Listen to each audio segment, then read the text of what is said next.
All right, let's see what happens here. Welcome back to the big board, looking at GMT's Vietnam 1965, 1975.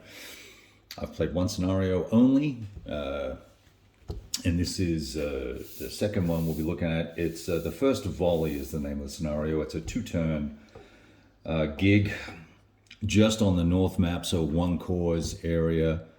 And it's got some interesting victory conditions, and I thought what we might do, so the goals and objectives are interesting is the point here. And I thought what we might do is have a quick look at those and then see if that can sort of frame up the gameplay, particularly given that, this game's not very solo friendly and there's, obviously hidden units and stuff like that. So we can talk a little bit more about that at some other time, but for the moment, let's have a look at the goals and objectives for both sides and see what that sort of brings to the table. So I said it was a two-turn scenario set in the summer of 1965, so early on in the war. And I'm going to scoot up towards Hue up here, and we'll have a look at the North Vietnam section of the map and sort of talk from there, and we'll work our way down. And once again, I'm in the sun here, but just bear with me, all right? So each of the core areas on the map is broken up into zones, one core, zone 1, zone 2, and so on all the way down to 1-5, which if I'm pronouncing it correctly, and I'm probably not going to do that, 1-5 is Quang Nai, I think it is. But anyway, this area here, we've got the North Vietnam border and a full North Vietnamese division who will be entering the map from there in some way, shape, or form with some goal or objective that we'll talk about in a second. Laos is in play as well for the VC. They're allowed to either be placed in there or they can be placed somewhere on the map as well. So for VPs, it's interesting. You can receive, let me find a pointer here.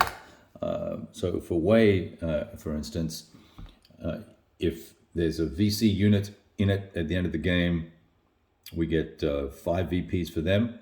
If there are 5 units in there, well, we get 5 times 5, 25, right?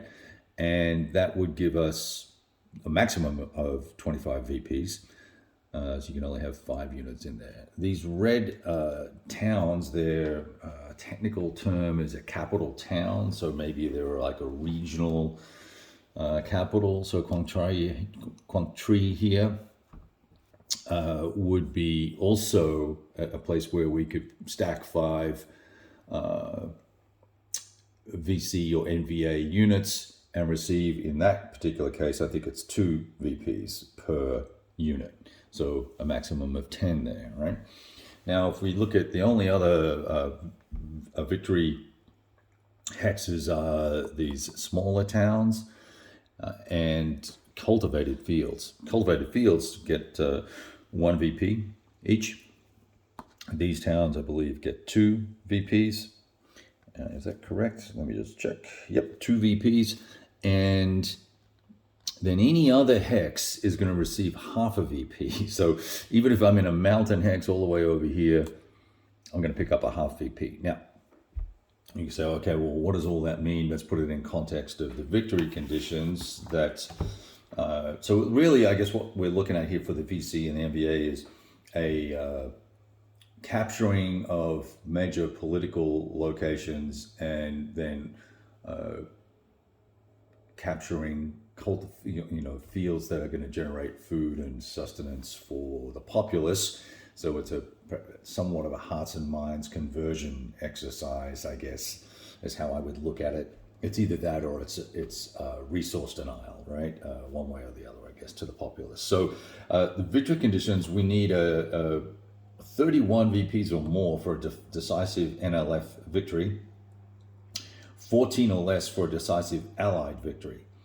And the Allies have on the map, they're going to have full 1st Division available. They're going to have 2nd Division also available, but inactive. That's these guys here, or ineffective, technically, sorry, is the correct term, which means they'll defend in place. Now they can move during the strategic movement phase, and that's it. So we've got to think very carefully about where we want to place them. They're not going to be going out doing search and destroy missions.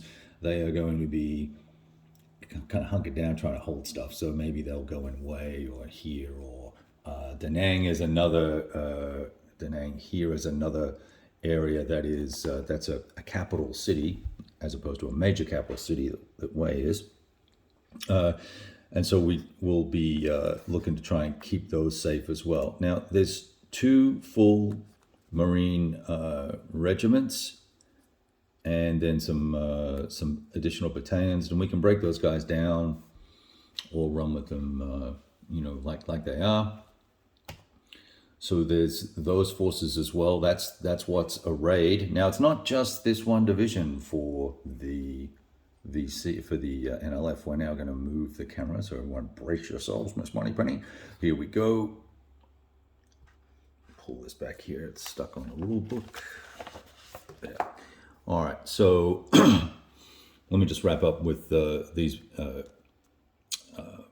South Vietnamese infantry battalions. We can place them in locations as well. There's half a dozen of those to add to the mix.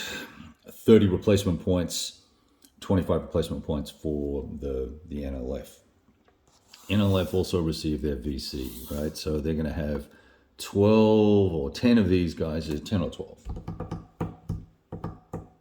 Yeah, 12 of these VC battalions, and 2 political sections, and 1 VC regiment, and a fly, which is buzzing around, very annoying. So that stuff also will come on either onto the map from Laos or be placed on the map as I see fit. And so then that's the forces set up, and I've discussed with you the rough victory conditions. Is obviously that's the 2 extremes I shared with you. There's a blend in the middle. So a draw would be 19 to 22 victory points, right? So when you look at this, you go, well, gee, there's the split of territory is interesting too, because there's a lot of VPs in zone 2 and 3, because we've got Way and Da Nang here, both of which are worth 25 VPs each ostensibly. And then we've got these smaller towns that are worth a couple each. And then this guy would be worth up to 10 as well here, Hoi An. And then Quang Tri up here would be worth 10 as well. So there's quite a few VPs up in this location, plus a lot of cultivated fields, plus a smattering of regular towns. In the south, it's a little bit different, and we're going to run down to this line here. It goes a little bit off camera, but there's a couple of townships, capital towns that we would need to make sure we could control, as well as places like Chu Lai, which are worth 2 VPs as well. So, and then once again, lots and lots of cultivated territory. And so my thinking for the VC, the NLF, and the VC and the NVA is to one of 2 things. I think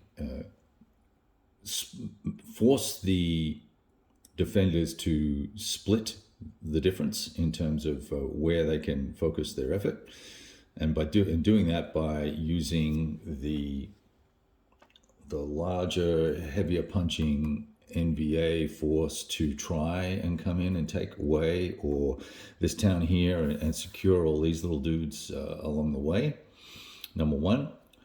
And then number 2, use the VC in the south to just spread mayhem basically and cause confusion and concern by taking or trying to take and keep towns like this, cultivated areas, making that sort of quite a challenging couple of zones, zone 5, 4, and parts of 3, I think, but certainly 4 and 5, to really try and cause cause as much mayhem as possible down here. So the other alternative would be to go all in one area, right? And then sort of try and own it. And the only way to go all in on one area would be to do it in the north, I think, where we could, get the NVA in across the border here. Now, that's one thing I would need to check, because from what I recall, I think NVA forces could probably meander down through Laos and come on the map somewhere else if they wanted to, but we're gonna double check that. But bringing the NVA and the VC all into, say, Zone 1 and Zone 2, and then let's just kind of have at it, probably not a smart plan. Stand-up, knockdown, drag-out fights were probably not a good idea for the NLF at this early stage of the war. I don't think things went very well based on reminiscences and recalling a few basic facts, right? So 3rd Marine, pretty powerful force. There are reinforcements coming on turn 2. Further elements. There's some armor, some armored recon, and some very hefty HQRT support and stuff like that. So they'll be coming onto the map as well to provide a little boost. So that's the obviously there's air mobile points for the Allies, and Arvin also get 18 replacement points. I didn't mention them earlier on. I did mention the MVA have 10. Oh yeah, MVA have 10 replacement points, and the VCs have 25. So that kind of gives you a rough idea of what the story is and what you'll be looking at as we go through the gameplay, and we'll be working out trying to work out the right combination for the Allies of search and destroy, patrol missions, clearing and securing, and all that sort of good stuff. I've got these guys all at an angle here because I was looking for locations where I would probably try and place them initially, and I thought that I would go heavy around in sort of an odd shape there, but I was thinking about pushing further up here, but that is probably too exposed.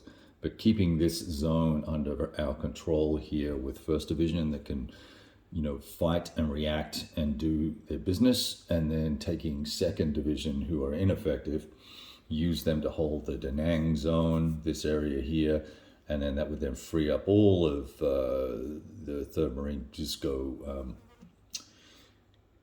kick ass and take names and all that sort of fun stuff. So that's the game plan. I will see how that all pans out, and we'll talk to all of you soon.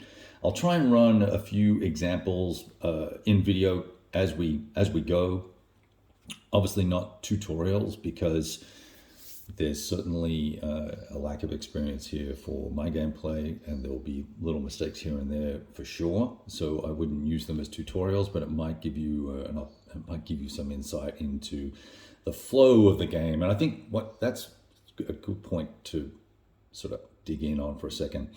These types of games that are somewhat more complex and involved and have a lot of choices in a turn cycle, it's important to not get spun up around the axle like I tend to do lately, particularly because I do video and I want it to be right for you. It's important not to get spun up around the axle about making minor mistakes.